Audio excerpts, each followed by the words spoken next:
روی پاک بابای داملو سرخیان با ما یک نیروی رو بخشید که شخصانی رو که روی مبارک مولوی مشرف گشته است روایت میکردند که همین بالای همین سنگ طول یک ماه یا اینکه بیشتر از یک ماه در همینجا نماز خود را همینجا میگذارد.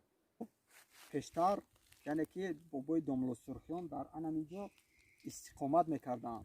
ایرو که نفران پیرانسال این دهه نقل میکنند که دوستان عزیز این بود برنامه دردانه‌های رومید درباره یکی از شخصیت‌های بزرگ ملت تاجیک در آخر عصر 19 و اول عصر 20 یعنی که مولوی محمد صالح با تخلص افتخاری داملوی سرخیان معرفی گشته بود در بر میگیرید.